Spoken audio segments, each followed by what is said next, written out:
Hello मित्रों, welcome back. आप सभी का पुनः हमारे इस प्लेटफॉर्म पर स्वागत है। अगर आपने अभी तक कल वाली वीडियो नहीं देखी है तो उसे देखिए, और देख लिया तो बहुत अच्छी बात है। कल हमने सर्वोच्च न्यायालय का जो टॉपिक चल रहा था उससे संबंधित बचे हुए PYQ कर लिए थे। आज हम गवर्नर स्टार्ट करेंगे, उससे संबंधित PYQ देखेंगे। सबसे पहले जो राज्यपाल है, थोड़ा सा इसका एक ब्रीफ इंट्रोडक्शन जान लेते हैं। देखिए, हमारे यहाँ पे संघीय व्यवस्था का प्रावधान किया गया है। उसमें दो स्तर हैं, एक केंद्र स्तर और एक है राज्य। केंद्र स्तर पर एक कार्यपालिका होती है जिसका जो नॉमिनेट प्रधान है वो राष्ट्रपति और मुख्य कार्यपालिका प्रमुख PM होता है। इसी प्रकार राज्यों में एक कार्यपालिका होती है जिसका जो औपचारिक प्रधान तो गवर्नर होता है और मुख्य प्रधान CM होता है। तो हमने राष्ट्रपति के बारे में देख लिया, PM के बारे में भी देख लिया। आज हम गवर्नर की बात करेंगे, इससे संबंधित फिर राज्य के बारे में जो भी बात है वो करेंगे। ठीक है, तो अब आपको पता चलेगा कि गवर्नर कौन होता है। तो ये राज्य कार्यपालिका का औपचारिक प्रधान होता है, या फिर कह सकते हैं कि राज्य की जो विधायिका है उसका भी भाग होता है। चलिए, तो हम स्टार्ट करते हैं। एक बार पुनः आप सभी इसे शेयर कर दीजिए अपने दोस्तों में, और वो भी इससे जुड़ जाएं। तो भारतीय राज्यों में राज्य की व्यवस्था लगभग उसी प्रकार है जैसी केंद्र स्तर पर, जैसे मैंने अभी आपको बताया था। जब आप संविधान का भाग 5 पढ़ेंगे तो उसमें केंद्र के बारे में विस्तार से बताया गया है, और जब भाग 6 पढ़ेंगे आप तो उसका जो अध्याय 2 है उसमें अनुच्छेद 153 से लेकर जो 167 तक अनुच्छेद है। ध्यान देने की बात है, देखिए 153 से लेकर 167 तक जो अनुच्छेद है वो राज्यपाल से संबंधित है, या फिर राज्य कार्यपालिका के संबंध में उल्लेख करते हैं। अनुच्छेद 154 के अनुसार राज्य की जो कार्यपालिका शक्ति है वो राज्यपाल में निहित होती है। जैसे केंद्र स्तर पर देखिए, तुलना करके पढ़ेंगे हम तो आपको अच्छी तरीके से समझ में आएगा। केंद्र स्तर पर जो केंद्र की कार्यपालिका शक्ति राष्ट्रपति में निहित होती है, उसी तरीके से राज्य की जो कार्यपालिका शक्ति है वो भी राज्यपाल में निहित होती है। अनुच्छेद 153 के अनुसार प्रत्येक राज्य के लिए एक राज्यपाल होगा। तो सबसे पहले अनुच्छेद 153 बताता है कि प्रत्येक राज्य के लिए एक राज्यपाल होगा। संविधान, मूल संविधान में व्यवस्था थी कि प्रत्येक राज्य के लिए एक राज्यपाल होगा। बट जैसे कभी क्या होता है कि कोई राज्यपाल इस्तीफा देता है, या फिर कहीं राज्यपाल नियुक्त नहीं हो पाता है, तो उसके लिए फिर जब आगे बढ़े हम तो 7वां संविधान संशोधन 1956 किया गया था। उसमें प्रावधान कर दिया था कि जो एक व्यक्ति है वो 2 या अधिक राज्यों का राज्यपाल भी नियुक्त किया जा सकता है। मतलब अगर किसी समय ऐसे किसी भी राज्य का राज्यपाल नहीं बनाया, या फिर उसने त्यागपत्र दे दिया, तो उस परिस्थिति में या फिर नॉर्मल में भी एक से अधिक राज्यों का राज्यपाल नियुक्त किया जा सकता है। जैसे अभी कुछ समय के लिए मध्य प्रदेश और उत्तर प्रदेश का एक समा राज्यपाल था, आनंदीबेन पटेल। इस तरीके से संविधान का जो अनुच्छेद 155 है वो राज्यपाल की नियुक्ति की बात करता है। तो 3 अनुच्छेद पढ़े अभी हमने अभी तक 153 प्रत्येक राज्यपाल के राज्यपाल की बात करता है। अनुच्छेद 154 के अनुसार राज्य की कार्यपालिका शक्ति राज्यपाल में निहित होगी। अब आपसे एक प्रश्न है कि राष्ट्रपति का ऐसा कौन सा अनुच्छेद है जो बताता है कि केंद्र की कार्यपालिका शक्ति राष्ट्रपति में निहित होगी, बताइए। और अब अगर आपको कथन लेने हैं तो जैसे विकल्प लेने हैं तो 52, 53, 54, 55 अनुच्छेद हो गए। इसमें से आप कमेंट करके बताइए। तो 155 में राज्यपाल की नियुक्ति के बारे में बताया गया है, और राज्यपाल की जो नियुक्ति है वो भारत के राष्ट्रपति के द्वारा की जाती है। सामान्यतः राज्यपाल का जो कार्यकाल है वो 5 वर्ष पद ग्रहण की अवधि से कितना रहता है, तो 5 ग्रेड रहता है। अनुच्छेद 156(1) के तहत राज्यपाल के जो राज्यपाल है वो राष्ट्रपति के प्रसाद पर्यंत अपना पद धारण करता है। तो अनुच्छेद 156(1) के अनुसार, 156(2) के अनुसार जो राज्यपाल है वो राष्ट्रपति को संबोधित अपने हस्ताक्षर सहित लेख द्वारा अपना पद त्याग कर सकता है। ठीक है। अनुच्छेद 157 के अनुसार राज्यपाल पद के लिए अर्हताएं निम्नलिखित हैं। सबसे पहला है कि वो भारत का नागरिक होना चाहिए, यानी अगर कोई व्यक्ति राज्यपाल बनना चाह रहा है तो उससे पहले सबसे पहले इंडिया का नागरिक होना चाहिए। उसके बाद वो 35 वर्ष की आयु पूर्ण कर चुका हो। तो संविधान में 2 चीज दी गई हैं, पहली बात तो भारत का नागरिक हो, दूसरा 35 वर्ष की आयु पूर्ण कर चुका हो। अनुच्छेद जो 166 है उसके तहत राज्य सरकार के जो सभी कार्यकारी कार्य हैं औपचारिक रूप से राज्यपाल के नाम से होते हैं या फिर किए जाते हैं। अनुच्छेद 202(3) के अनुसार राज्यपाल की जो उपलब्धियां, भत्ते या उसके पद से संबंधित जो भी अन्य व्यय हैं वो राज्य की संचित निधि पर भारित होते हैं, यानी इनके लिए राज्यपाल का जो वेतन वगैरह राज्य ही देता है, जिस राज्य का राज्यपाल होता है। संविधान के अनुच्छेद 164(1) के अनुसार मुख्यमंत्री की जो नियुक्ति है वो राज्यपाल के द्वारा की जाती है। देखिए, मुख्यमंत्री की नियुक्ति राज्यपाल के द्वारा की जाती है, जैसे केंद्र में प्रधानमंत्री की नियुक्ति राष्ट्रपति के द्वारा की जाती है उसी तरीके से। तथा अन्य मंत्रियों की जो नियुक्ति है वो राज्यपाल ही करता है, बट मुख्यमंत्री की सलाह पर यह अनिवार्य होता है। जिस भी व्यक्ति को मंत्री बनाना चाह रहा है मुख्यमंत्री राज्यपाल उसे शपथ दिलाएगा। अनुच्छेद 239 का AA(5) के अनुसार जो संघ राज्य क्षेत्र दिल्ली है उसमें जो मुख्यमंत्री की नियुक्ति है वो राष्ट्रपति के द्वारा की जाती है। एक अलग प्रावधान है, जो हमारा दिल्ली केंद्र शासित प्रदेश है वहां पे जो मुख्यमंत्री की नियुक्ति है वो, क्योंकि वहां पे राज्यपाल का पद नहीं, वहां पे उपराज्यपाल का पद होता है, इसलिए राज्यपाल वहां पे मुख्यमंत्री की नियुक्ति न करते हुए राष्ट्रपति मुख्यमंत्री की नियुक्ति करता है। अनुच्छेद 168(1) के अनुसार राज्यपाल राज्य विधानमंडल का अंग होता है। ठीक है, जैसे अनुच्छेद 79 के तहत संसद का अंग राष्ट्रपति होता है, इसी तरीके से अनुच्छेद 168 के तहत वो राज्यपाल है और राज्य विधानमंडल का अंग होता है। वह राज्य विधानसभा के सत्र को बुलाने, सत्रावसान करने और विघटित करने की शक्ति रखता है। सत्र को बुलाने का मतलब है जैसे जब सदन की कार्यवाही आरंभ की जाती है उससे पहले सत्र को आहूत किया जाता है। सत्रावसान का मतलब है कि जब सत्र की जो कार्यवाही चल रही है उसकी समाप्ति। अब दूसरा सत्र जब तक स्टार्ट नहीं होगा उसके लिए कोई पता नहीं है, यानी बिना डेट के। विघटित का मतलब है कि फिर उसका जो कार्यकाल है विधानसभा का वो खत्म हो जाता है और उसके लिए फिर दोबारा चुनाव होते हैं। राज्यपाल राज्य विधान परिषद के, जो बहुत इंपॉर्टेंट है, कई बार पूछता है प्रश्न कि कुल सदस्यों को कितना भाग मनोनीत कर सकता है वो, तो 1/6 जो राज्य की विधान परिषद होती है उसके 1/6 सदस्यों को राज्यपाल नामित करता है। जैसे अगर हमने देखा कि केंद्र में जो राष्ट्रपति है वो राज्यसभा में 12 कितने, कमेंट करके बताइए, तो 12 सदस्यों को नॉमिनेट करता है। उसी तरीके से जो राज्यपाल है राज्य विधान परिषद में 1/6 विभाग को नामित करता है। और राज्य विधानसभा के लिए आंग्ल भारतीय समुदाय के सदस्य की नियुक्ति कर सकता था। पहले ये प्रावधान था कि जो राज्य विधानसभा है उसमें एक आंग्ल भारतीय व्यक्ति की नियुक्ति कर सकता था, जैसे केंद्र में लोकसभा में राष्ट्रपति 2 व्यक्तियों की नियुक्ति कर सकता था आंग्ल भारतीयों की। परंतु जो 104वां जब संशोधन किया गया था कब 2019 में, तब 334 में संशोधन कर इस प्रावधान की अवधि को आगे नहीं बढ़ाया गया और यहीं पे निष्प्रभावी कर दिया गया। ठीक है।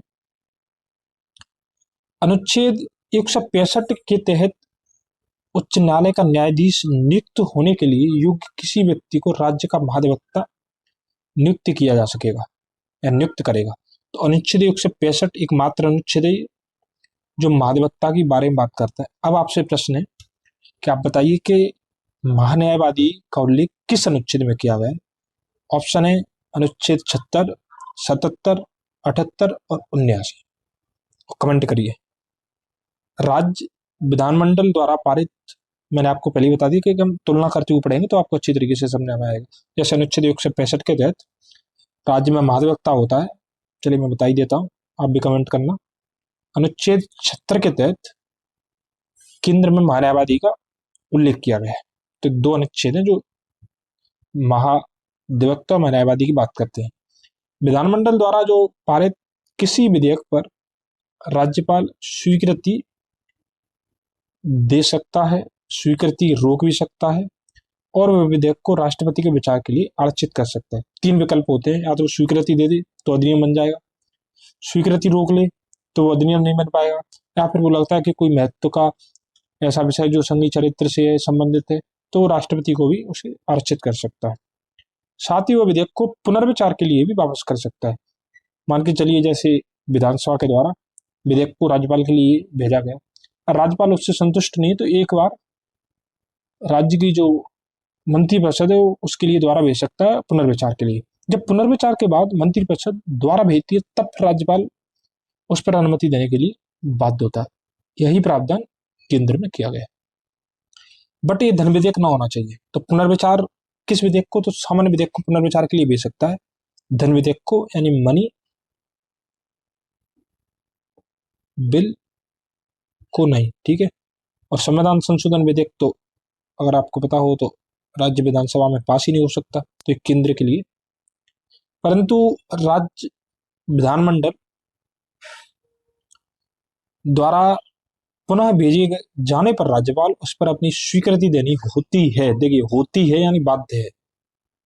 अनुच्छेद 201 के अनुसार जब कोई विधेयक राज्यपाल द्वारा राष्ट्रपति के विचारार्थ आरक्षित रख लिया जाता है तब राष्ट्रपति यह घोषित करेगा कि वह विधेयक पर अनुमति देता है या फिर अनुमति रोकता है। तो कौन सा अनुच्छेद है वो? अनुच्छेद 201 के तहत।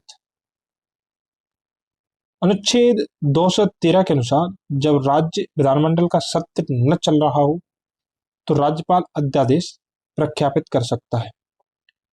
अनुच्छेद 161 के तहत अनुसार राज्यपाल किसी राज्य के राज्यपाल को उस राज्य की कार्यपालिका विधि के विरुद्ध किसी अपराध के लिए दंड को क्षमा, प्रविलंबन, विराम, परिहार करने की अथवा दंड के निलंबन, परिहार या लघुकरण की शक्ति प्राप्त है। सरोजिनी नायडू भारत की प्रथम महिला थी जिन्हें राज्यपाल पद पर नियुक्त किया गया था। कौन थी? सरोजिनी नायडू। अब आपसे दो प्रश्न फिर है कि जिस तरीके से 213 में राज्यपाल के अध्यादेश की शक्ति दी गई है, तो आप बताया, कमेंट करके बताइए कि राष्ट्रपति की अध्यादेश जारी करने की शक्ति किस अनुच्छेद में? चलिए मैं विकल्प भी दे देता हूं आपको। 213 ही ले लीजिए, एक तो 123, 124 और 125, बताइए। ठीक है। अब एक आता है अनुच्छेद 161 जो राज्यपाल की क्षमादान की शक्ति की बात करता है। इसी तरीके से आपको कमेंट करना है कि राष्ट्रपति की किस में की गई है। और चलिए मैं आपको ऑप्शन भी दे देता हूँ, 72, 73, 74, अनुच्छेद 75। ठीक है, 4 अनुच्छेद है। दोनों का कमेंट करके आप आंसर दीजिए, तभी आपको लगेगा कि हम ऑफलाइन पढ़ रहे हैं और मजा भी आएगा जब आपको पढ़ने में। आपको याद भी बहुत दिनों तक रहेगा, आप भूलेंगे भी नहीं। चलिए तो हम प्रश्न स्टार्ट करते हैं। संविधान के मसौदे में निर्वाचित राज्यपालों के प्रावधानों की मूल जो योजना को छोड़ दिया गया था, क्यों? जब संविधान बन रहा था तो तब कई लोगों ने विचार दिया कि जो राज्यपाल है वो निर्वाचित होना चाहिए। कईयों ने भी विचार दिया कि ये नहीं, नियुक्त होना चाहिए। तो अब हम ये देखते हैं कि निर्वाचित राज्यपाल के प्रावधानों को की जो मूल योजना थी उसे क्यों छोड़ दिया गया था। तो इसके कुछ कारण थे, कथन देखते हैं। इसका तात्पर्य होता कि एक दूसरा निर्वाचन, तो सही है। देखिए पहली बार मुख्यमंत्री का निर्वाचन होता ही है, यानी संसद के रूप में, विधायक के रूप में वो आता है, और इसी तरीके से सांसद के रूप में प्रधानमंत्री आता है, तो उसके बाद राज्यपाल नियुक्त करता है। बट अगर इसका भी निर्वाचन हो जाता तो फिर दोनों में झगड़ा, संघर्ष की स्थिति उत्पन्न होती, क्योंकि जब जो निर्वाचित व्यक्ति होता है वो जनता का प्रतिनिधित्व करता है। दूसरा है कि निर्वाचन प्रमुख राजनीतिक मुद्दों पर लड़ा जाता, तो ऐसा कोई पॉइंट नहीं। जो निर्वाचित राज्यपाल है वो अपने को मुख्यमंत्री से बड़ा मानता, यहाँ समस्या हो जाती है। राज्यपाल को संसदीय प्रणाली के अधीन ही कार्य करना था, और संसदीय प्रणाली में दो तरीके के प्रमुख होते हैं, एक तो नामात्र का प्रमुख जो राज्यपाल है, एक वास्तविक प्रमुख जो मुख्यमंत्री। तो संसदीय प्रणाली में राज्यपाल के निर्वाचन की जरूरत नहीं थी। इस तरीके से 1, 3 और 4 ऑप्शन सी सही है। संविधान सभा में इस बात पर काफी बहस भी हुई थी कि राज्य का जो राज्यपाल है वो नियुक्त हो या फिर निर्वाचित हो। तो कृष्णमाचारी, बीजी खेर और जीबी पंत जैसे जो नेता थे वो निर्वाचित राज्यपाल के पक्ष में थे, जबकि अंबेडकर और जवाहरलाल नेहरू जैसे नेता नामित राज्यपाल के पक्ष में थे। अंततः देश की परिस्थितियों एवं आम सहमति के आधार पर नामित राज्यपाल का प्रावधान किया गया है और निर्वाचित प्रावधान की मूल योजना को छोड़ दिया गया, क्योंकि अनावश्यक निर्वाचन व्यय होता या व्यय बढ़ेगा। क्योंकि इनका मुख्य कार्य क्या होता है? मुख्यमंत्री की नियुक्ति करना, मुख्यमंत्री की सलाह पर अन्य मंत्रियों की नियुक्ति करना और जो राज्य के विधेयक हैं उन पर अनुमति देना और संसद की कार्रवाई को आहूत करना। तो मेनली कार्य होता है राज्य में सीएम का होता है। दूसरा है कि निर्वाचन के दुष्परिणामों से भी बचा जा सकेगा। तीसरा, राजनीतिक महत्वाकांक्षाएं द्वंद्व एवं संघर्ष को जन्म लेंगे। जब निर्वाचित व्यक्ति होगा तो वो राजनीतिक रूप से शक्तिशाली होगा और शक्तिशाली होगा तो फिर संघर्ष की स्थिति उत्पन्न होगी। ये भी समस्या थी, इससे भी बचने का प्रयास किया गया। चौथा था कि केंद्र का राज्यों पर प्रभावी नियंत्रण न हो सकेगा। देखिए हमारे यहाँ पे देखिए संविधान में एक अनुच्छेद दिया है 355। इसमें केंद्र को जिम्मेदारी दी गई है कि वो बाहरी आक्रमणों से और आंतरिक अशांति से राज्यों की सुरक्षा करे। तो वो कैसे करेगा? तो उसके लिए एक राज्यपाल भी होता है, दूसरा अखिल भारतीय होती है, वो राज्य में स्थिरता बनाए रखती है। इसी तरीके से राज्यपाल समय समय पर राज्य की रिपोर्ट राष्ट्रपति को उपलब्ध कराता है। तो ये भी प्रावधान था, इसलिए राज्यों पर कंट्रोल बना रहेगा। कोई भी राज्य तानाशाही रूप धारण नहीं करेगा। कहीं भी राज्य पे या किसी भी राज्य में व्यवस्था जैसी उत्पन्न नहीं होगी और होती है तो राज्यपाल राष्ट्रपति को रिपोर्ट करेगा और अनुच्छेद 356 के तहत राष्ट्रपति शासन लगाया जा सकता है, जो कई बार लगाया जा चुका है। अलगाववाद को भी बढ़ावा मिलेगा। इस तरीके से हम देख सकते हैं। राज्य सरकार का जो कार्यकारी अध्यक्ष या फिर संवैधानिक प्रमुख कौन है? तो वो राज्यपाल है। ठीक है। मुख्यमंत्री वास्तविक प्रमुख है।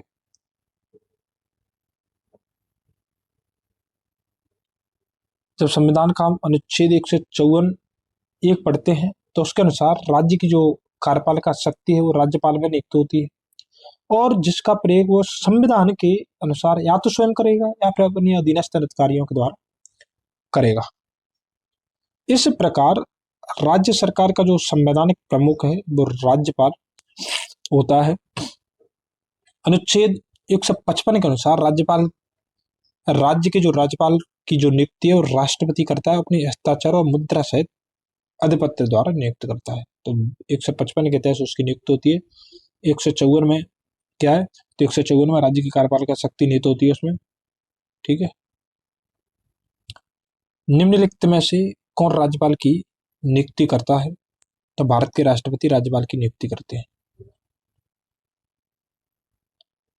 किसी राज्य का राज्यपाल नियुक्त किया जाता है तो उच्च न्यायालय के मुख्य न्यायाधीश द्वारा। किसी राज्य का राज्यपाल नियुक्त किया जाता है। ठीक है, वही तो मैं कह रहा हूं। मैंने राष्ट्रपति कहा तो राष्ट्रपति तीसरे में राष्ट्रपति द्वारा। मुख्य न्यायाधीश जो होता है वो राज्यपाल को क्या दिलाता है? तो शपथ दिलाता है। ठीक है। जिस तरीके से केंद्र में राष्ट्रपति को मुख्य न्यायाधीश शपथ दिलाता है, उसी तरीके से राज्य में जो राज्यपाल होता है उसको शपथ राज्य का मुख्य न्यायाधीश दिलाता है। ठीक है। किसी राज्य में राज्यपाल की नियुक्ति संविधान के किस अनुच्छेद? 155 में। 154 में राज्य की कार्यपालिका शक्ति, 156 में राज्य का कार्यपाल, 153 में क्या बताया गया? चलो आप बताइए। राज्यपाल होगा, बताइए। भारत के एक राज्य के राज्यपाल के से संबंधित निम्नलिखित कथनों पर ध्यान दीजिए। इनमें से कौन सा सही है वही पूछ रहा है। तो उसे जन्म से भारत का नागरिक होना चाहिए? नहीं भाई, भारत का नागरिक होना चाहिए, जन्म से नहीं। हमारे यहाँ पे ऐसी कोई बाध्यता नहीं है, तो गलत हो जाता है। तो देखिए ये गलत है, ये गलत है। ऑप्शन अपने आप निकले आएगा। दूसरा, उसकी आयु कम से कम 35 वर्ष होना चाहिए। उसे लोकसभा का सदस्य होने की योग्यता होनी चाहिए। उसकी आयु कितनी होनी चाहिए? तो कम से कम कितनी होनी चाहिए? 35 वर्ष होनी चाहिए। उसे लोकसभा का सदस्य होने की योग्यता होनी चाहिए। तो जे पॉइंट राष्ट्रपति के लिए वैलिड है। राष्ट्रपति के लिए माना जाता है कि उसे लोकसभा का सदस्य बनने की योग्यता होनी चाहिए राष्ट्रपति में।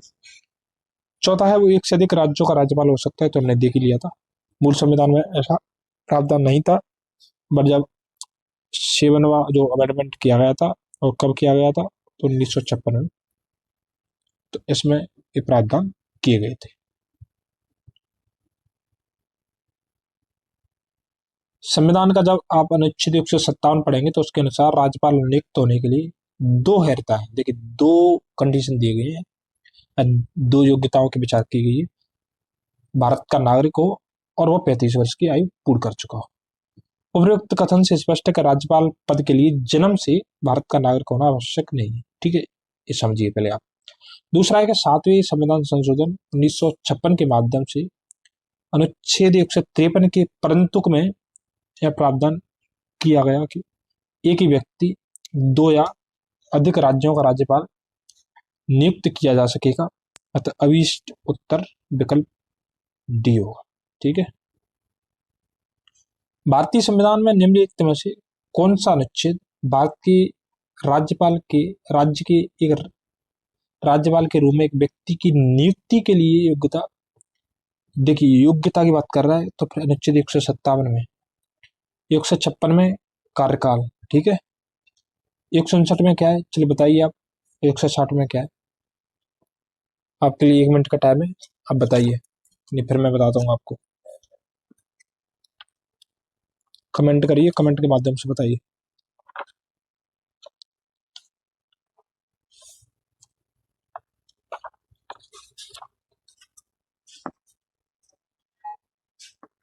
नहीं आ रहा ध्यान? बताइए। तो जो अनुच्छेद 159 है वो राज्यपाल की शपथ के बारे में बताता है। ठीक है, अब ध्यान नहीं बोलना आपको। और जो 160 है वो जब आकस्मिक कृत्यों की, यानी राज्यपाल जब किसी भी कारण से अगर कोई अपना कार्य सक्षम रूप से नहीं कर पा रहा है तो आकस्मिक प्रावधान है इसमें। इसके तहत कोई अन्य व्यक्ति उसके कार्यों का निर्वहन करेगा। 157 में योग्यता हो गई, और 156 में राज्यपाल की पदावधि जैसे 5 वर्ष या फिर कार्यकाल। निम्नलिखित पर विचार कीजिए। क्या करना है? तो निम्नलिखित पर विचार करना है आपको। नीचे दिए गए कूटों का प्रयोग करते हुए सही उत्तर का चयन कीजिए। तो राज्यपाल अपना पद ग्रहण करने से पूर्व शपथ लेगा या प्रतिज्ञा करेगा? तो पॉइंट सही है। ठीक है। शपथ या प्रतिज्ञा का प्रारूप भारतीय संविधान की 3री अनुसूची में है। चलिए बताइए, सही है तो गलत है। पता क्यों? क्यों? अभी हमने देखा था कि अनुच्छेद 159 शपथ की बात करता है। ठीक है, तो शपथ का 3री सूची में, देखिए 3री सूची शपथ की बात करती है, बट राज्यपाल और राष्ट्रपति उसमें नहीं है। अब आपको यहीं पे बताना है कमेंट करके कि दूसरी अनुसूची में क्या है। तीसरा का राज्यपाल उच्च न्यायालय के मुख्य न्यायमूर्ति और उसकी अनुपस्थिति में जेठतम न्यायाधीश के समक्ष शपथ या प्रतिज्ञा करेगा। तो ये मैंने आपको बता दिया था उसी समय वाल कि उच्च न्यायालय का जो मुख्य न्यायाधीश अगर वो नहीं है तो उसका जो वरिष्ठतम न्यायाधीश है वो राज्यपाल को उस समय शपथ दिलाएगा। शपथ या प्रतिज्ञा की प्रक्रिया भारतीय संविधान के अनुच्छेद 159 में दी गई। तो ये भी सही है। तो ऑप्शन बी 1, 3 और 4। कमेंट करके बताइए कि राष्ट्रपति की शपथ का उल्लेख है वो किस अनुच्छेद में किया गया है।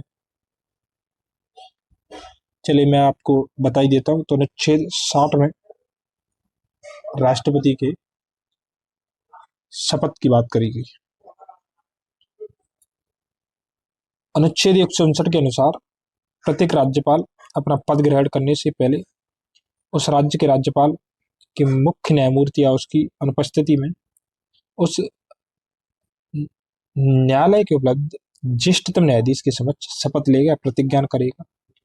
राज्यपाल के शपथ या प्रतिज्ञा का प्रारूप अनुच्छेद 159 में दिया गया है, न कि भारतीय संविधान की तीसरी अनुसूची में। तो देखिए तीसरी अनुसूची में भी शपथ का प्रावधान है, बट इसमें अन्य व्यक्तियों की दी गई है, जैसे लोकसभा अध्यक्ष वगैरह है, सीएजी है, उनका प्रावधान किया गया है। निम्नलिखित में से कौन राज्यपाल को पद की शपथ ग्रहण करवाता है? तो भारत का राष्ट्रपति नहीं, तो भारत का राष्ट्रपति इसकी नियुक्ति करता है अनुच्छेद 155 के तहत। सर्वोच्च न्यायालय का मुख्य न्यायाधीश ये भी नहीं, क्योंकि ये राष्ट्रपति को दिलवाता है। उच्च न्यायालय का मुख्य न्यायाधीश, तो सही है। किसी राज्य के गवर्नर के संबंध में निम्नलिखित कथनों पर आपको विचार करना है और कूट के माध्यम से सही आंसर बताना है। तो उसे राष्ट्रपति नियुक्त करते हैं, सही है, कोई डाउट ही नहीं। 155 के तहत राष्ट्रपति की इच्छा अनुसार यह पद धारण करते हैं, तो उसकी इच्छा के अनुसार पद पर रहता है। मुख्यतः 5 वर्ष होता है, बट राष्ट्रपति अगर पीएम चाहे तो उसे हटाकर दूसरे व्यक्ति को भी राज्यपाल बनाने की सिफारिश राष्ट्रपति से कर सकता है। उनमें राज्य की कार्यपालिका शक्ति नियुक्त होती है, तो हमने बताया था कि अनुच्छेद 154 में राज्य की कार्यपालिका नियुक्ति शक्ति और 153 में एक राज्यपाल की बात करी गई है। वो सामान्यतः 5 वर्ष के लिए पद पर रहते हैं, तो अनुच्छेद 156 में पदावधि या फिर कार्यकाल, इस तरीके से। तो सभी चारों कथन सही है। भारतीय संविधान के अनुच्छेद 104 में कथन 3, देखिए कुछ नहीं, छोड़िए, वैसे ही बता दिया, तो वहां पर सही समझ में आया था, आप फिर कंफ्यूज हो जाओगे इससे।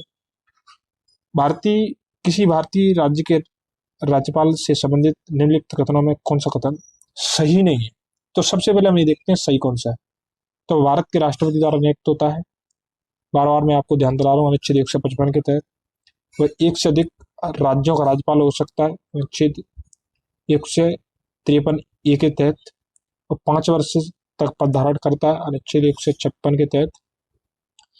यदि संबंधित राज्य की विधायिका उसे पद से हटाए जाने का प्रस्ताव स्वीकार करती है, तो पदावधि से पूर्व, तो ऐसा कोई प्रावधान नहीं है, उसे सीधे राष्ट्रपति हटा सकते हैं।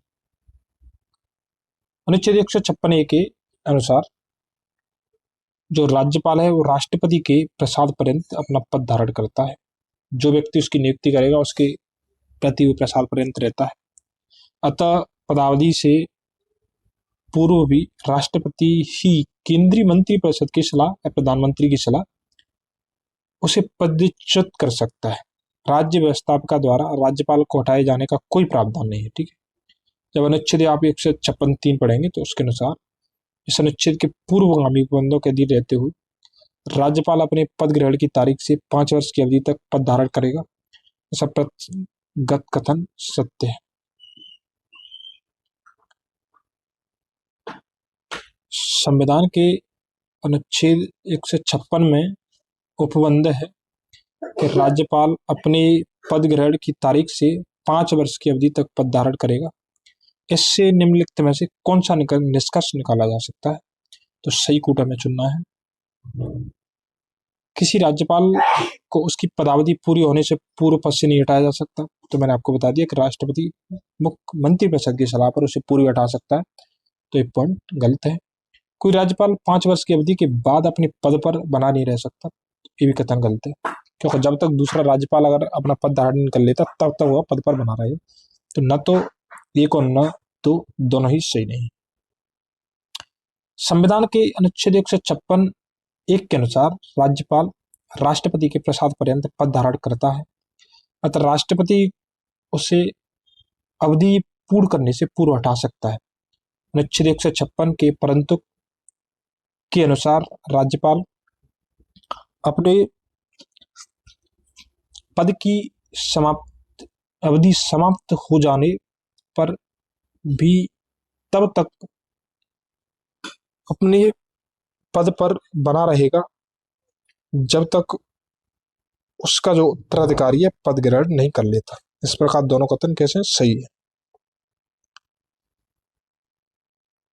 राज्यपाल किसके प्रति उत्तरदायी रहता है? तो इसका कार्यकाल हमने देखा था कि 156 में दिया गया। कितने में? तो 156 में दिया गया पदावधि बड़े राष्ट्रपति के प्रति उसकी पर्यंत पदावधि तक ये पद पर रहता है। तो अनुच्छेद 155 के तहत राज्यपाल की जो नियुक्ति है वो राष्ट्रपति करते हैं। हमने देखा था कि अनुच्छेद 155 के द्वारा की जाती है। अनुच्छेद 156 के तहत और राष्ट्रपति के प्रसाद पर्यंत अपना पद धारण करता है और इसी में पदावधि की बात करी गई। इस प्रकार एक और तो राज्य शासन का मुखिया होता है और तो दूसरी ओर केंद्र सरकार यानी राष्ट्रपति के प्रतिनिधि के रूप में कार्य करता है। तो दो इसकी मुख्य कार्य होते हैं, राज्य शासन का मुखिया और केंद्र सरकार के प्रतिनिधि के रूप में कार्य करना तथा राष्ट्रपति के प्रति उत्तरदायी भी रहता है। निम्नलिखित में से कौन भारत के राष्ट्रपति की इच्छा तक ही पद पर बने रह सकते हैं? तो राज्यपाल, क्योंकि उच्चतम न्यायालय के न्यायाधीश नहीं, निर्वाचन आयुक्त भी नहीं। निर्वाचन आयुक्त को 324 के तहत नियुक्त किया जाता है, इन्हें 124 के तहत नियुक्त किया जाता है और लोकसभा अध्यक्ष 93 के तहत उनका सदन के द्वारा निर्वाचन किया जाता है। तो इस स्वतंत्र रूप से कार्य करते हैं। ठीक है, तीनों। निम्नलिखित कथनों में से कौन सा कथन एक सही है, तीन गलत है? तो भारत में एक ही व्यक्ति को एक ही समय में दो या अधिक राज्यों में राज्यपाल नियुक्त नहीं किया जा सकता, जो गलत है। हमने देखा था कि मूल संविधान में एक राज्य के लिए एक राज्यपाल का प्रावधान था, बट जब 7वां संविधान संशोधन 1956 हुआ तो उसमें एक से अधिक राज्यों के लिए एक राज्यपाल की व्यवस्था की गई थी। तो कथन गलत है वो। दूसरा कि भारत में, एक सेकंड, भारत में राज्यों के उच्च न्यायालय के न्यायाधीश राज्य के राज्यपाल द्वारा नियुक्त किए जाते हैं। राज्यों के उच्च न्यायालय के जो न्यायाधीश हैं राज्य के राज्यपाल द्वारा नियुक्त किए जाते हैं, ठीक वैसे ही जैसे उच्चतम न्यायालय के न्यायाधीश राष्ट्रपति द्वारा नियुक्त किए जाते हैं। तो गलत है, क्योंकि जो उच्च न्यायालय के न्यायाधीश और उच्चतम न्यायालय के न्यायाधीशों की नियुक्ति हमने देखा था कि कॉलेजियम के आधार पर होती है, उनकी नियुक्ति राष्ट्रपति करते हैं, जिसकी सिफारिश कॉलेजियम करती है। कॉलेजियम पूरी तरीके से 1998 में डेवलपमेंट हुई थी। 1+4 अन्य न्यायाधीश होते हैं, ये मुख्य न्यायाधीश, 4 अन्य मुख्य न्यायाधीश। जब ये सिफारिश राष्ट्रपति को करती है तो राष्ट्रपति उसके आधार पर उच्च न्यायालय उच्चतम न्यायालय पर न्यायाधीशों की नियुक्ति करते हैं। इस तरीके से पॉइंट पूरी तरीके से गलत है। तीसरा कि भारत के संविधान में राज्यपाल को उसके पद से हटाने हेतु कोई भी प्रक्रिया अधिक कथित नहीं है, तो ये पॉइंट सही है। तो भारतीय संविधान में ऐसा कोई भी प्रावधान नहीं किया गया कि राज्यपाल को कैसे हटाया जाएगा। बस वो कहता है कि राष्ट्रपति के प्रसाद पर्यंत पद धारण करेगा और अनुच्छेद 156 के तहत उसका कार्यकाल 5 वर्ष हो। विधायी व्यवस्था वाले संघ राज्य क्षेत्रों में मुख्यमंत्री, जैसे जम्मू कश्मीर, दिल्ली और पुडुचेरी, तीनों में राज्य क्षेत्रों में मुख्यमंत्री विधायी व्यवस्था भी है और संघ राज्य क्षेत्र भी है कि नियुक्ति उपराज्यपाल द्वारा बहुमत समर्थन के आधार पर की जाती है। तो ये भी गलत है। हमने देखा था कि वहां पर उपराज्यपाल का पद होता है, बट वहां का जो मुख्यमंत्री होता है उसकी नियुक्ति प्रेसिडेंट करता है, यानी राष्ट्रपति करता है, उपराज्यपाल नहीं। तो यहाँ पे आपको कंफ्यूजन नहीं होना, इसमें कई बार कंफ्यूजन हो सकता है। संविधान में राज्यपाल को हटाने की प्रक्रिया का कहीं पे वर्णन नहीं है। अनुच्छेद 156 के प्रावधान में है कि राज्यपाल राष्ट्रपति के प्रसाद पर्यंत अपना पद धारण करेगा। 153 में हमने देखा था कि परंतु में जो एक ही व्यक्ति है दो या अधिक राज्यों का राज्यपाल हो सकता है। 7वां संविधान संशोधन 1956, बार बार मैं आपको बता रहा हूँ, आप ध्यान न भूलें, आपको अच्छी तरीके से समझ में आ जाए और याद रह जाए। अनुच्छेद 217 के अनुसार राष्ट्रपति द्वारा उच्च न्यायालय के न्यायाधीशों की नियुक्ति की जाती है। अनुच्छेद 239 AA5 के तहत संघ राज्य क्षेत्र दिल्ली के मुख्यमंत्री तथा संघ राज्य सरकार अधिनियम 1963 के तहत पुडुचेरी संघ राज्य क्षेत्र के मुख्यमंत्री की नियुक्ति राष्ट्रपति द्वारा की जाती है। जम्मू कश्मीर के राज्यपाल की नियुक्ति कौन करता है? तो भारत का राष्ट्रपति करता है, क्योंकि उस समय जम्मू कश्मीर विशेष राज्य था, अब यूटी बन गया, यूनियन टेरिटरी। तो उपराज्यपाल का पद है जम्मू कश्मीर और लद्दाख में। ठीक है, तो जम्मू कश्मीर राज्य के संविधान को अनुच्छेद 300 के तहत भारत के अन्य राज्यों से अलग विशेष राज्य का दर्जा प्रदान किया गया था। इसी परिप्रेक्ष्य में पहले वहाँ की जो कार्यपालिका का प्रधान का जो चुनाव है वो राष्ट्रपति के या भारत के राष्ट्रपति के द्वारा न होकर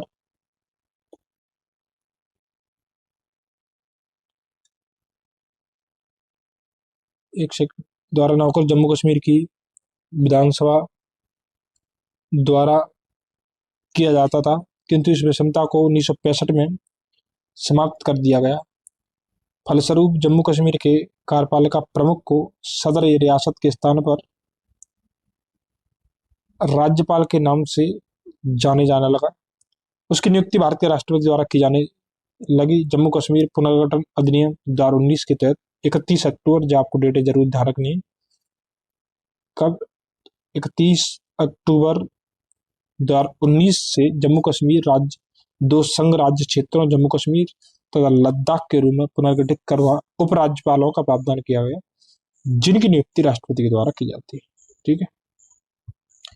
जम्मू कश्मीर राज्य के कार्यकारी अध्यक्ष का पदनाम सन 1965 में सदर रियासत से राज्यपाल में बदल दिया गया, लोकसभा के प्रस्ताव द्वारा नहीं।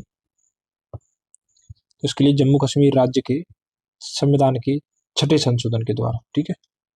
बट अब 2019 में जो वही वाला पॉइंट है, फिर जम्मू कश्मीर और लद्दाख 2 संघ राज्य क्षेत्रों का प्रशासन राष्ट्रपति द्वारा और राज्यपालों की नियुक्ति का प्रावधान है।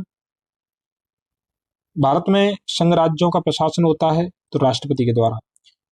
यूटी है तो वर्तमान में हमारे कितने यूटी हैं, कमेंट करके बताइए। चलिए मैं आपको पहले इसको पहले डिटेल में बताता हूँ, फिर बताता हूँ। संविधान के अनुच्छेद 239(1) के अनुसार संसद द्वारा बनाई गई विधि द्वारा अन्यथा उपबंधित के सिवाय प्रत्येक संघ राज्य क्षेत्र का जो प्रशासन है वो राष्ट्रपति द्वारा किया जाता है, और वो अपने द्वारा ऐसे पदाभिमान सहित जो विनिर्दिष्ट करे नियुक्त किए गए प्रशासक के माध्यम से कार्य करता है। तभी 28 राज्य हैं और 8 यूटी है। ठीक है। चलिए मैं आपको बता देता हूँ कि यूटी कहाँ कहाँ। देखिए ऐसे एक अच्छे तरीके से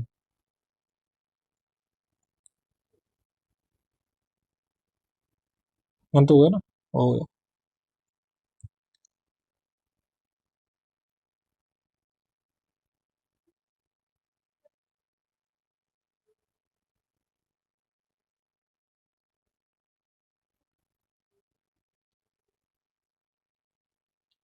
और ये भी गलत है। अरे यार ये तो मटर गया यार।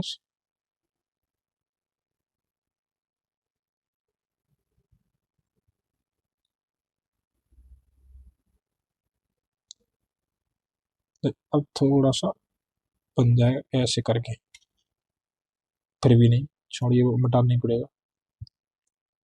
छोटा सा बनाता हूँ, बहुत दिनों से मैंने बनाया नहीं है यार।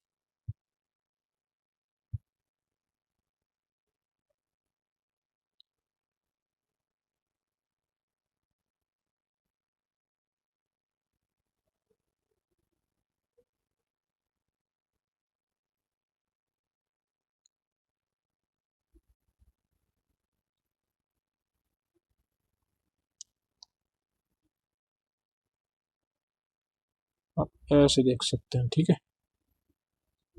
ऐसे थोड़ा सा ऐसे बनता है वो। तो जहाँ पे 2 यूटी है, एक जम्मू कश्मीर और लद्दाख।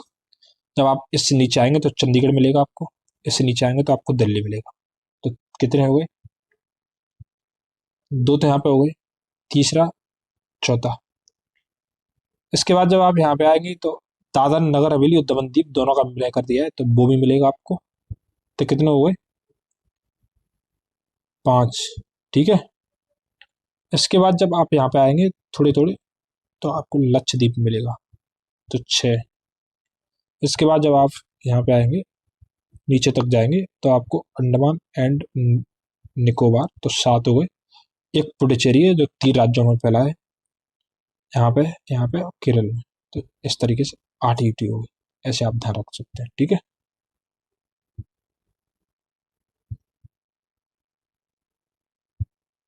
नवसृजित केंद्र शासित प्रदेश जम्मू कश्मीर का प्रथम उपराज्यपाल निम्न में से कौन सा था? तो गिरीश चंद्र मुर्मू। ये थोड़ा सा आप इसे ध्यान रखिए, जब वो पूछ सकता है कि जम्मू कश्मीर का प्रथम उपराज्यपाल कौन है, तो गिरीश चंद्र मुर्मू। तो नवसृजित केंद्र शासित प्रदेश जम्मू कश्मीर का प्रथम जो उपराज्यपाल है 31 अक्टूबर 2019 को गिरीश चंद्र मुर्मू को नियुक्त किया गया था। 7 अगस्त 2020 को मनोज सिन्हा ने जम्मू कश्मीर के दूसरे उपराज्यपाल के रूप में शपथ ली थी। एक सेकंड रुकिए, मैं थोड़ा यहाँ पे आपको अपडेट भी कर देता हूँ।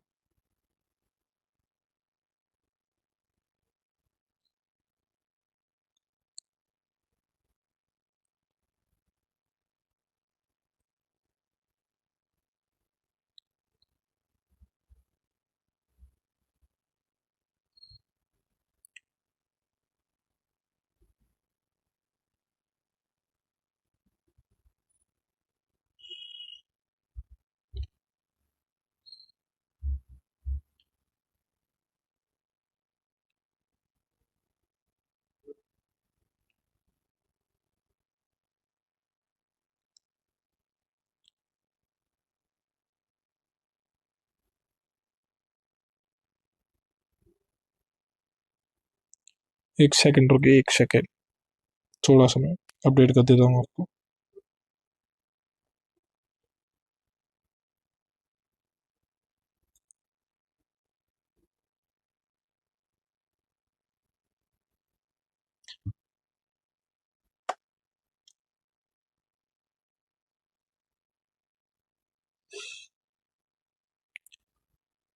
एक सेकंड, देखिए यहाँ पे लद्दाख का जो उपराज्यपाल है वो कविंद्र गुप्ता बता रहा है अभी प्रेजेंट में, जो अभी नियुक्ति हुई थी कुछ दिन पहले। उसके बाद थोड़ा सा जो जम्मू कश्मीर का है उसमें मुझे डाउट लग रहा है अभी। यहाँ पे मनोज सिन्हा बता रहा है, एक बार आप भी कंफर्म कर लीजिए तो क्लियर हो जाएगा। लेकिन ये सही है, लद्दाख का कविंद्र गुप्ता ही है, ठीक है, कविंद्र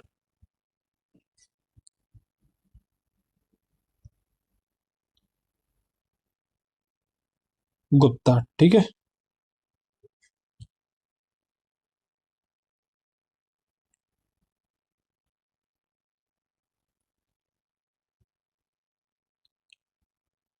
ठीक है, तो आगे बढ़ते हैं अपन। आप भी एक बार कंफर्म कर लीजिए तो दिक्कत नहीं रहेगी आपको भी। लद्दाख का सही है, वो मैंने देखा भी था उस दिन, पढ़ा भी था। केंद्र शासित प्रदेश लद्दाख का प्रथम, देखिए आपको सभी राज्यों के राज्यपाल को याद करने की जरूरत नहीं है। जैसे लद्दाख है, जम्मू कश्मीर है, पूर्वोत्तर के कुछ राज्य हैं तो उनको आप देख लीजिए, तो कभी कभी जैसे वनडे एग्जाम में पूछ लेता है। केंद्र शासित प्रदेश लद्दाख का प्रथम लेफ्टिनेंट गवर्नर किसे नियुक्त किया गया था? तो राधा कृष्ण माथुर को लद्दाख का, गिरीश चंद्र मुर्मू को जम्मू कश्मीर का। 31 अक्टूबर 2019 को पूर्व सूचना आयुक्त राधा कृष्ण माथुर को नियुक्त किया गया था लद्दाख का। वर्तमान में लद्दाख के जो गवर्नर है बीडी मिश्रा है, जो कि पॉइंट अब कविंद्र गुप्ता है प्रेजेंट में, ठीक है। आज तक का अपडेट मैं करा देता हूँ, बाकी आज के बाद आप अपडेट कर लीजिए, मैं भी जब भी पढ़ाऊंगा तो फिर और अपडेट करा दूंगा, तो देखते रहिए आप। राज्यपाल के वेतन और भत्ते दिए जाते हैं कंसोलिडेटेड फंड ऑफ स्टेट से, राज्य की जो संचित निधि है, संचित निधि से दिए जाते हैं, ठीक है। तो राज्य की जो परिलब्धियां, राज्यपाल की भत्ते, परिलब्धियां और पद से संबंधित जितने भी जो व्यय है संचित निधि कंसोलिडेटेड फंड ऑफ स्टेट पर भारित होते हैं। अनुच्छेद 202(3) का,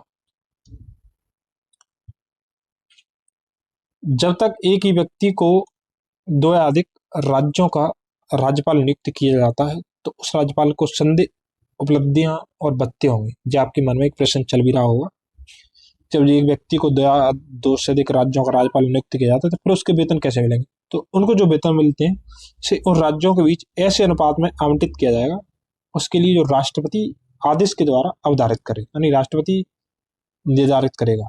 तो भारतीय संविधान के भाग 6 के तहत अनुच्छेद 158(3) के अंतर्गत प्रावधान किया गया है कि जब एक ही व्यक्ति को दो या दो से अधिक राज्यों का राज्यपाल नियुक्त किया जाता है तो उसे संदेह उपलब्धियां और भत्ते और राज्यों के बीच ऐसे अनुपात में आवंटित किए जाएंगे जैसा राष्ट्रपति आदेश के द्वारा अवधारित करे। निम्नलिखित में से कौन सी किसी राज्य के राज्यपाल को दी गई विवेकाधीन शक्तियां? तो भारत के राष्ट्रपति को राष्ट्रपति शासन अधिरोपित करने की रिपोर्ट भेजना के लिए रिपोर्ट भेजना, तो ये भी विवेकाधीन शक्ति है। मंत्रियों की नियुक्ति करना ये विवेकाधीन शक्ति नहीं है, क्योंकि मंत्री की नियुक्ति राज्यपाल मुख्यमंत्री की सलाह पर करता है। राज्य विधानमंडल द्वारा पारित कतिपय विधेयकों को भारत के राष्ट्रपति के विचार के लिए आरक्षित करना, हमने देखा था कि अनुच्छेद 201, ये भी विवेकाधीन शक्ति है। राज्य सरकार के कार्य संचालन के लिए नियम बनाना, तो ये मुख्यमंत्री या मंत्रिपरिषद की सलाह पर बनाता है। इस तरीके से ऑप्शन बी 1 और 3 सही है।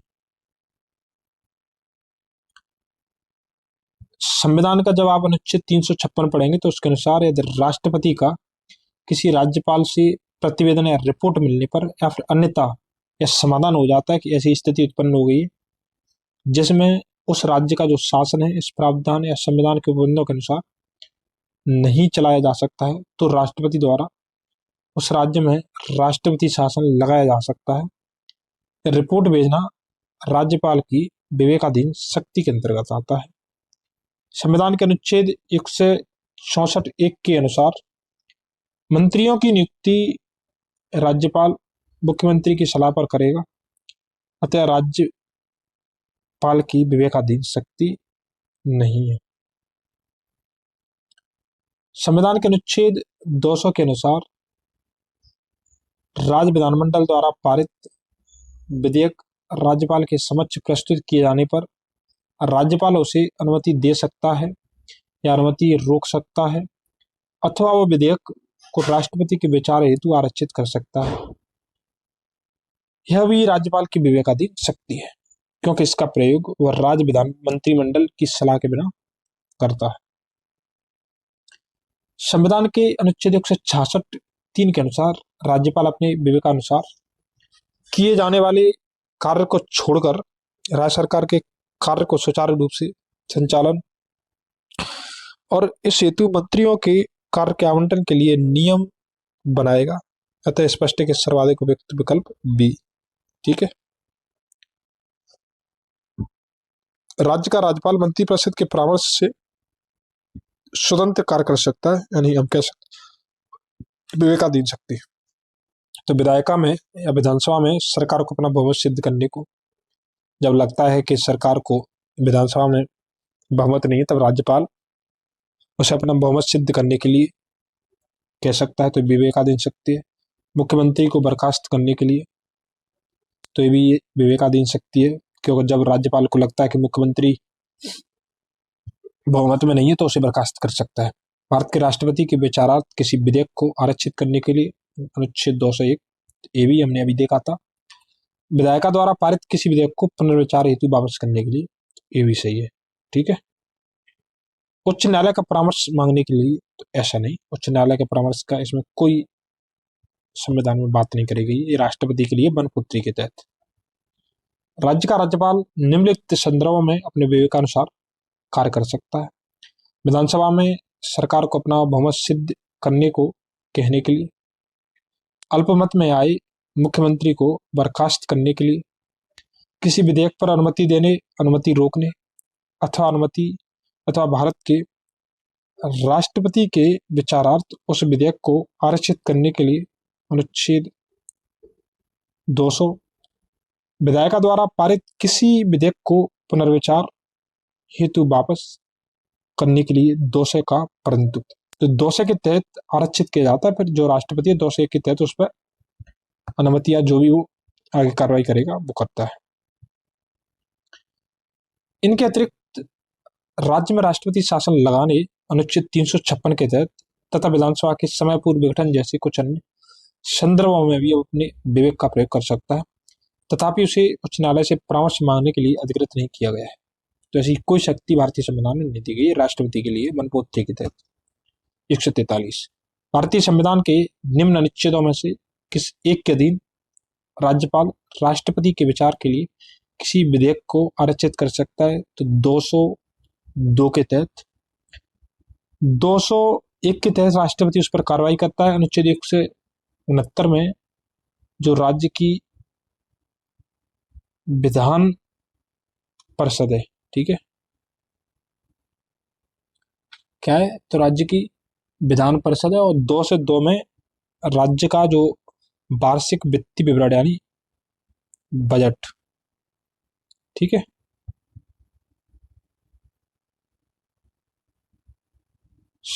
अनुच्छेद 200 के अनुसार राज्य विधानमंडल की दोनों सदनों से किसी पारित विधेयक राज्यपाल के समक्ष प्रस्तुत किए जाने पर राज्यपाल उस पर अपनी सहमति देने या रोकने के अतिरिक्त विधेयक को राष्ट्रपति के विचारार्थ आरक्षित रख सकता है। अनुच्छेद 201 के अनुसार जब कोई विधेयक राज्यपाल द्वारा राष्ट्रपति के विचारार्थ आरक्षित रख लिया जाता है, तब राष्ट्रपति घोषित करेगा कि वो विधेयक पर अनुमति देता है, अनुमति रोक लेता है। संविधान के किस अनुच्छेद के अंतर्गत राज्यपाल राष्ट्रपति के अनुमोदन के लिए किसी विधेयक को भेज सकता है? तो अनुच्छेद 200 यानी अनुच्छेद 200 के तहत वो क्या कर सकता है, तो उसे राष्ट्रपति के लिए भेज सकता है। अनुच्छेद 166 में हमने देखा था कि राज्य की जो सरकार का कार्य का संचालन है उसके लिए नियम बनाएगा राज्यपाल समय समय पर। ठीक है, इसके बाद जब अनुच्छेद हम 239 की बात करते हैं तो इस संघ राज्य क्षेत्रों के यूटी के प्रशासन की बात करता है। इसके बाद अनुच्छेद जो 240 है वो संघ राज्य क्षेत्रों में राष्ट्रपति को कुछ विनियम बनाने की शक्ति देता है। ठीक है, किसी विधेयक पर संवैधानिक उपबंध के तहत राज्यपाल की सिफारिश अपेक्षित थी, किंतु बिना राज्यपाल की सिफारिश उसे राजस्थान विधानसभा में प्रस्तावित किया गया और उसने पारित करके राज्यपाल को भेज दिया। अब या राज्यपाल अनुमति देगा तो अधिनियम विधिमान्य हो जाता है। नियम अभी विधिमान्य नहीं होगा, अभी विधिमान्य का मतलब है कि अवैध नहीं होगा, विधिमान्य हो जाएगा।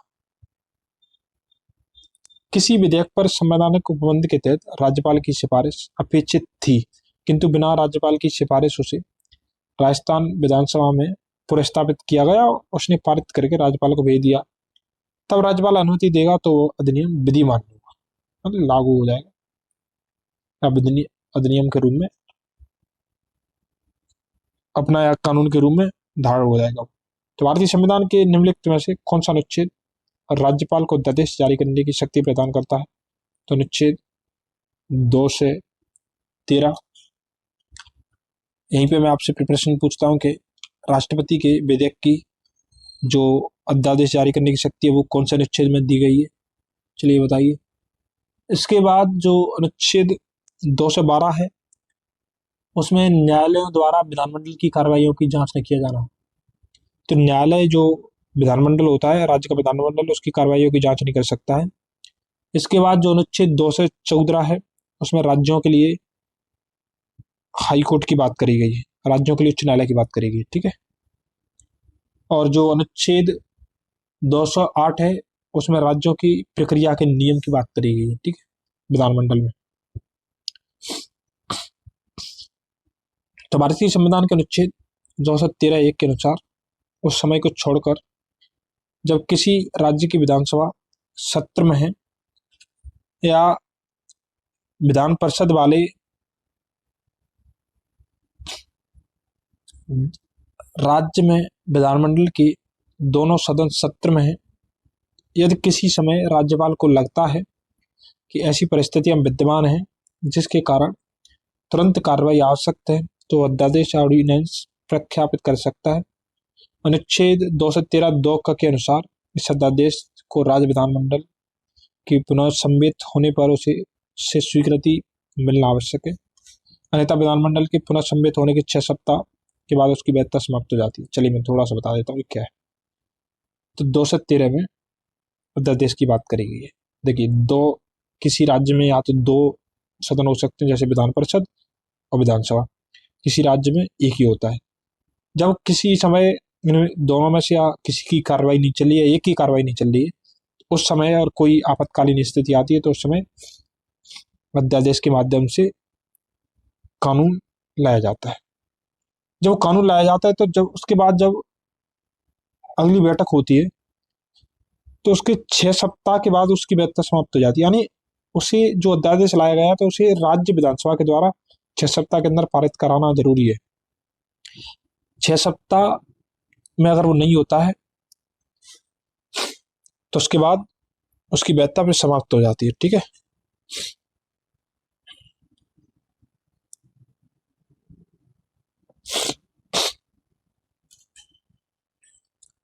किसी राज्य के राज्यपाल द्वारा राज्यपाल संविधान के निम्नलिखित में से किस अनुच्छेद के अंतर्गत विधानमंडल के अवकाश के दौरान अध्यादेश जारी कर सकते हैं? तो अनुच्छेद 213। 123 में किसकी बात करी गई है? तो 123 में राष्ट्रपति के लिए अध्यादेश जारी करने की बात करी गई है। अनुच्छेद 220 में स्थायी न्यायाधीश न रहने के पश्चात, यानी जो हाईकोर्ट के जो न्यायाधीश होते हैं, जब वे न्यायाधीश के पद से हटे जाते हैं तो उन पर निर्बंधन आरोपित किया गया, वो कहीं और कार्य नहीं कर सकते, राज्य सरकार के लाभ के पद पर कार्य नहीं कर सकते। अनुच्छेद 219 में उच्च न्यायालय के न्यायाधीशों द्वारा शपथ की बात करी गई है। ठीक है,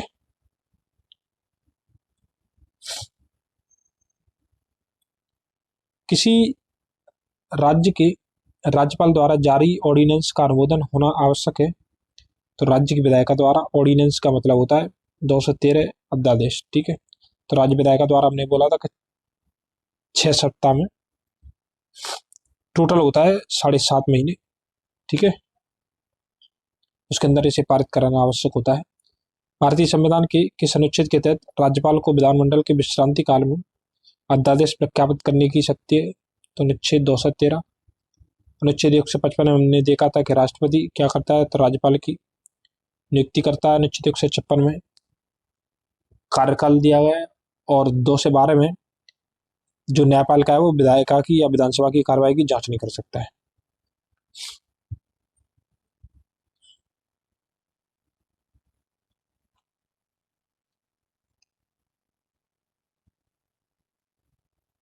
निम्न में से किसकी नियुक्ति राज्य का राज्यपाल नहीं करता है? तो मुख्यमंत्री की नियुक्ति हमने देखा था करता है, राज्य लोक सेवा आयोग की नियुक्ति करता है, उच्च न्यायालय के न्यायाधीश की नहीं करता है क्योंकि इसकी नियुक्ति प्रेसिडेंट करता है कॉलेजियम की सिफारिश पर। महाधिवक्ता की करता है अनुच्छेद 165। कितना है? 165 है, और 76 में मान्यवादी। ठीक है, तो भारतीय संविधान के अनुच्छेद 217 1 के अनुसार उच्च न्यायालय के न्यायाधीशों की नियुक्ति राष्ट्रपति द्वारा की जाती है, जबकि राज्य के मुख्यमंत्री की नियुक्ति राज्यपाल द्वारा की जाती है, और राज्य लोक सेवा आयोग के सदस्यों तथा महाधिवक्ता की नियुक्ति राज्यपाल द्वारा मुख्यमंत्री की सलाह पर की जाती है। निम्नलिखित कथनों पर विचार करना है और नीचे दिए गए कूटों से अपना उत्तर देना। तो राज्यपाल को उच्च न्यायालय के न्यायाधीश की नियुक्ति का अधिकार नहीं है, ये सही है। वो विधानमंडल का हिस्सा नहीं है, ये गलत है। उन्हें विधान परिषद में कुछ सदस्यों को मनोनीत करने का अधिकार है, कुछ यानी 1/6, ये भी सही है। उनके पास कोई न्यायिक शक्ति नहीं है, ये पॉइंट गलत है। तो केवल 1 और 3 सही है। राज्यपाल को उच्च न्यायालय के न्यायाधीश की नियुक्ति का अधिकार नहीं है, क्योंकि अनुच्छेद 217 1 के अनुसार उच्च न्यायालय के न्यायाधीश की नियुक्ति राष्ट्रपति द्वारा की जाती है। भारतीय संविधान के अनुच्छेद जब 171 देखोगे आप, तो उसके अनुसार विधान परिषद की सदस्य संख्या के जो लगभग 1/6 किसी राज्य में अलग हो सकता है, बट जो संविधान में प्रावधान में 1/6 को साहित्य, विज्ञान, कला, सहकारिता, समाज सेवा में विशेष ज्ञान या व्यवहारिक अनुभव रखने वाले व्यक्तियों में से राज्यपाल द्वारा मनोनीत किया जाता है। अनुच्छेद 167 के अंतर्गत जो राज्यपाल है वो राज्य विधानमंडल का हिस्सा होता है। राज्य विधानमंडल में अनुच्छेद 167 के तहत, जैसे अनुच्छेद 79 के तहत संसद में राज्यसभा, लोकसभा और राष्ट्रपति शामिल होता है, उसी तरीके से अगर किसी राज्य में विधान परिषद है तो विधान परिषद, विधानसभा और राज्यपाल, अगर विधान परिषद नहीं है तो विधानसभा और राज्यपाल से विधानमंडल का गठन होता है। अनुच्छेद 161 के तहत 161 के अनुसार राज्यपाल को क्षमा आदि की और कुछ मामलों में दंडादेश के निलंबन, परिहार और लघुकरण की शक्ति दी गई है, जैसे अनुच्छेद 72 में राष्ट्रपति को क्षमादान की शक्ति दी गई। तुलना जरूरी है कर रहे हैं जिससे आपको अच्छी तरीके से ध्यान रहे। राज्यपालों के संदर्भ में निम्न में से कौन सा कथन गलत है यानी सत्य नहीं? तो राज्य की विधायिका का अंग होता है, राइट है, वो मृत्युदंड को क्षमा कर सकता है, तो नहीं, वो क्षमादान में मृत्युदंड को क्षमा नहीं कर सकता, उसे कम कर सकता है, विशेष परिस्थिति में कम कर सकता है, पर पूरी तरीके से क्षमा नहीं कर सकता। वो राज्य के उच्च न्यायालय के न्यायाधीशों की नियुक्ति नहीं करता है, तो नहीं करता है। हमने देखा था कि 270 के तहत राष्ट्रपति करता है। उसके पास आपातकालीन शक्तियां नहीं है जो कि राष्ट्रपति के पास होती है। अनुच्छेद 167 के तहत राज्य की विधायिका का अंग होता है राज्यपाल। राज्यों के उच्च न्यायालय के न्यायाधीशों की नियुक्ति अनुच्छेद 217 के तहत राष्ट्रपति द्वारा की जाती है। हमने देख लिया 3-4 बार। राज्यपाल के पास राष्ट्रपति की तरह आपातकालीन कोई भी शक्ति नहीं है। इस प्रकार ACD सत्य। वस्तुतः अनुच्छेद 161 के तहत राज्य की जो कार्यपालिका शक्ति के विस्तार वाले विषयों संबंधी किसी विधि के विरुद्ध किसी अपराधी के लिए दोष सिद्धि ठहराए गए व्यक्ति के दंड का राज्यपाल प्रविलंबन, विराम, परिहार, लघुकरण या उसे क्षमा, लेकिन मृत्युदंड अथवा दंडादेश, जिसमें मृत्युदंडादेश डेथ सेंटेंस शामिल है, का निलंबन, परिहार या लघुकरण कर सकता है, परंतु मृत्युदंडादेश को पूरी तरीके से क्षमा नहीं कर सकता। मृत्युदंडादेश को क्षमा करने की शक्ति केवल एक व्यक्ति में, वो राष्ट्रपति अनुच्छेद 72 के तहत दी गई है।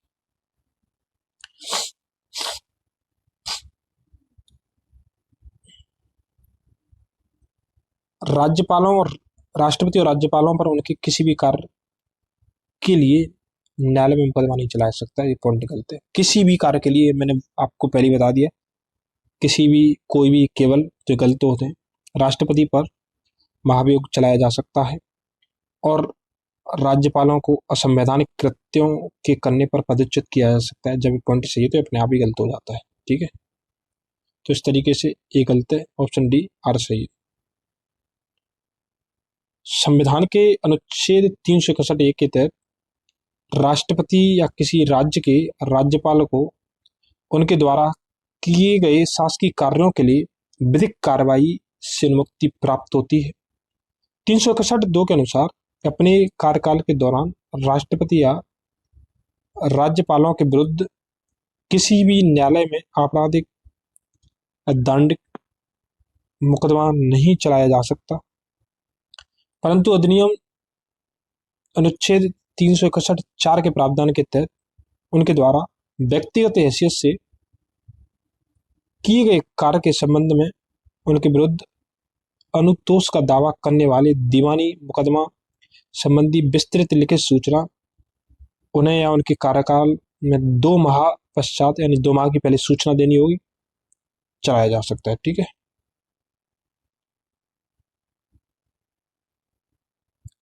निम्नलिखित कथनों पर विचार कीजिए, कौन सा सही है? तो किसी राज्य के राज्यपाल के विरुद्ध उसकी पदावधि के दौरान किसी भी न्यायालय में कोई दंडिक कार्रवाई संस्थापित नहीं की जाएगी, सही है। तो दंड के लिए कोई नहीं चलाया जा सकता।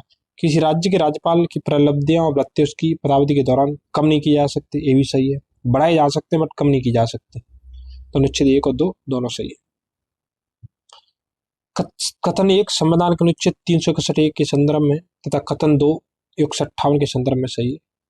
361 के खंड 2 में उपबंधित है कि राष्ट्रपति हो चाहे राज्यपाल हो के विरुद्ध उसकी पदावधि के दौरान किसी भी न्यायालय में किसी प्रकार की दंडिक कार्रवाई संस्थापित नहीं की जाएगी, यानी चालू रखी जाएगी।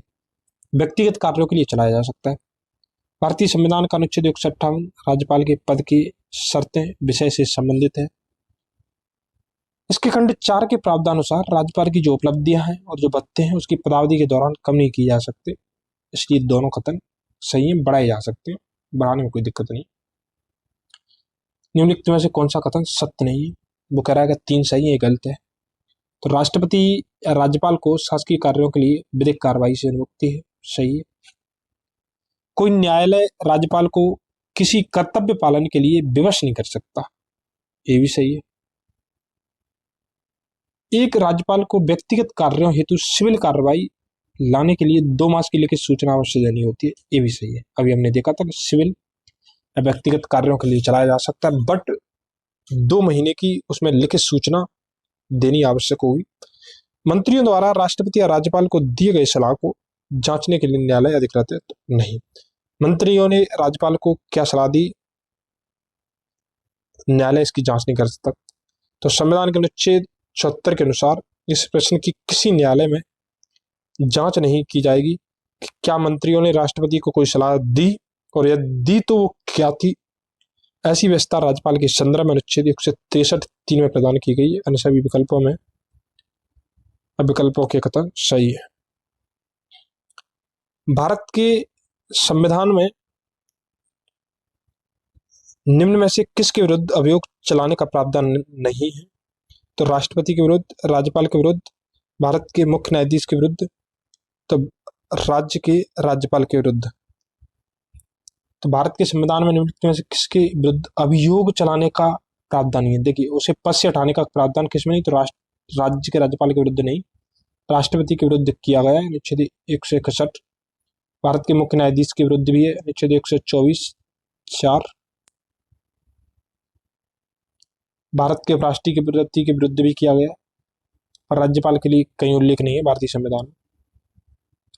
थोड़े से प्रश्न और बचे, 3-4, इनको भी हम देख लेते हैं, फिर आज के लिए टॉपिक समाप्त हो जाएगा। तो राज्य के राज्यपाल राष्ट्रपति के प्रसाद पर्यंत हमने देखा था अनुच्छेद 156, अर्थात जब तक राष्ट्रपति की संवैधानिक इच्छा है पद धारण करते हैं, जबकि राष्ट्रपति उपराष्ट्रपति भारतीय मुख्य न्यायाधीश को पदावधि से पूर्व हटाने के लिए संसद में अभियोग चलाना, निर्धारित प्रक्रिया अनुसार संकल्प पारित करना आवश्यक है। ठीक है। भारत में किसी राज्य की राज्यपाल बनने वाली पहली महिला हमने देखा था कि सरोजिनी नायडू थी। तो सरोजिनी जो नायडू थी, भारत की प्रथम महिला राज्यपाल थी जिन्हें राज्यपाल पद पर नियुक्त किया गया था। वह 15 अगस्त 1947 से 2 मार्च 1949 तक उत्तर प्रदेश तत्कालीन संयुक्त प्रांत की राज्यपाल रही थी। तो ध्यान मत भूलना, सरोजिनी नायडू, सरला ग्रेवाल नहीं। निम्नलिखित में से कौन स्वतंत्र भारत के किसी राज्य की सर्वप्रथम महिला राज्यपाल बनी? तो सरोजिनी नायडू बनी थी, और यूपी जो पूर्व में संयुक्त प्रांत था। प्रतिवर्ष 13 फरवरी को महिला दिवस मनाया जाता है स्मृति में सरोजिनी नायडू की। तो प्रतिवर्ष 13 फरवरी को सरोजिनी नायडू की स्मृति में राष्ट्रीय महिला दिवस मनाया जाता है। सरोजिनी नायडू का जो जन्म है 13 फरवरी को 1879 को हुआ था। वे भारत के किसी राज्य की राज्यपाल बनने वाली पहली महिला थी। पश्चिम बंगाल की प्रथम महिला राज्यपाल कौन थी? तो पद्मजा नायडू थी। ठीक है। विजयालक्ष्मी महाराष्ट्र की प्रथम महिला राज्यपाल थी। यहाँ के प्रथम राज्यपाल चक्रवर्ती राजगोपालाचारी थे। कहाँ के? तो पश्चिम बंगाल के। ठीक है। थोड़े से और इंतजार करिए, ज्यादा प्रश्न बचे नहीं है। मध्य प्रदेश के निम्नलिखित राज्यपालों में से कौन भारत की संविधान सभा के सदस्य नहीं रहे हैं? तो इनमें डाउट है, आंसर देख लेते हैं अपन। तो मध्य प्रदेश के प्रश्नगत राज्यपालों में A.V. पाटस्कर, सत्यनारायण सिन्हा, KC रेड्डी भारत की संविधान सभा के सदस्य रहे, जबकि निरंजन नाथ बांचू संविधान सभा के सदस्य नहीं रहे। उसमें कोई भी आंसर सही नहीं था, इस वजह से कोई भी हम विकल्प चूज नहीं कर सकते। मध्य प्रदेश के निम्नलिखित राज्यपालों में से कौन हरियाणा के मुख्यमंत्री रहे? तो डॉक्टर भगवत दयाल शर्मा हरियाणा के मुख्यमंत्री रहे। डॉक्टर भगवत दयाल शर्मा हरियाणा राज्य के पहले मुख्यमंत्री थे। 1980 से 1984 के दौरान वे मध्य प्रदेश के राज्यपाल भी रहे। वे उड़ीसा के भी राज्यपाल रहे। राजस्थान के राज्यपाल जिन्हें बर्खास्त किया गया था वो रघुकुल तिलक थे। तो भारत में सर्वप्रथम बर्खास्त किए गए जो राज्यपाल हैं तमिलनाडु के राज्यपाल प्रभुदास पटवारी थे, जिन्हें अक्टूबर 1980 में बर्खास्त किया गया था। अगस्त 1981 में राजस्थान के राज्यपाल रघुकुल तिलक को बर्खास्त किया गया था, जो कि राजस्थान के ऐसे पहले राज्यपाल थे। भारतीय राज्यों के राज्यपालों के निम्नलिखित जोड़ों पर विचार कीजिए। राज्य और राज्यपाल जो समय का पूछ लिया है, तो इसे मुझे लगता है कि ध्यान में रखिए। आप करंट से देख लीजिए, छोड़िए इसे। एक बार करंट में या विकिपीडिया पे आप डाल लीजिए वो और बता देगा कौन से राज्यपाल है। तो आप देख लिए, थोड़ा एक दो बार रिवीजन कर लिए, रटिए मत इनको। निम्नलिखित में से किस एक का सुझाव था कि राज्यपाल को उस राज्य के बाहर का एक प्रतिष्ठित व्यक्ति होना चाहिए और उसे एक ऐसा तटस्थ व्यक्ति होना चाहिए जिसके गहन राजनीतिक जुड़ाव न हो या उसने हाल के पिछले वर्षों में राजनीति में भाग नहीं लिया हो। तो सरकारी आयोग 1983 था, उसने कहा था कि राज्यपाल राज्य से बाहर का व्यक्ति होना चाहिए। जो राजमन्नार आयोग है वो केंद्र राज्य संबंधों के लिए बना था। प्रशासनिक सुधार आयोग 1966 में, जिसे फर्स्ट ARC बोलते हैं, अब तो सेकेंड ARC भी है। और संविधान के कार्य संचालन की समीक्षा हेतु राष्ट्रीय आयोग, मैं इसके बारे में आपको कभी पढ़ाऊंगा, तो चारों इंपोर्टेंट है। सरकारी आयोग ने यह अनुशंसा की थी कि राज्यपाल को उस राज्य के बाहर का एक प्रतिष्ठित व्यक्ति होना चाहिए और उसे एक ऐसा तटस्थ व्यक्ति होना चाहिए जिसके गहर राजनीतिक जुड़ाव न हो या उसने हाल के पिछले वर्षों में राजनीति में भाग नहीं लिया हो। ध्यातव्य है कि बदलते हुए सामाजिक आर्थिक परिदृश्य में केंद्र और राज्यों के मध्य मौजूद व्यवस्थाओं की कार्यप्रणाली की समीक्षा की दृष्टि से भारत सरकार ने 9 जून 1983 को न्यायमूर्ति RS सरकारिया की अध्यक्षता में, यहाँ पे एक पॉइंट आपको जरूर ध्यान रखना है कि इसके सदस्य भी पूछ लेते हैं, यूपी में प्रश्न पूछ भी लिया था, तो B शिवरामन और डॉक्टर SR सेन, 3 सदस्य था। B Sivaraman, doctor SR Sen 1983 में गठन किया गया था, अध्यक्ष RS सरकारिया थे। इस तरीके से राज्यपाल से संबंधित जो भी नोट्स थे और वो क्वेश्चन पूछे थे यहाँ पे समाप्त होते हैं। इसके बाद हम कल राज्य विधानमंडल एवं मंत्री परिषद के बारे में देखेंगे। तो आज के लिए हम यहीं पे होल्ड करते हैं दोस्तों। अगर आपने अभी तक वही फिर सब्सक्राइब नहीं किया तो दोस्तों सब्सक्राइब कर दो, इससे मोटिवेशन मिलता है और यूट्यूब इसे अन्य जरूरतमंद लोगों के लिए भी भेजता है। जब आप इसे लाइक, शेयर और सब्सक्राइब कमेंट करेंगे तो इसका फायदा ये है कि जिसको जरूरत है उसके लिए इसे भेजेगा, प्रेषण करेगा, ट्रांसफर करेगा। तो धन्यवाद, आज के लिए हम यहीं होल्ड करते हैं। Thank you.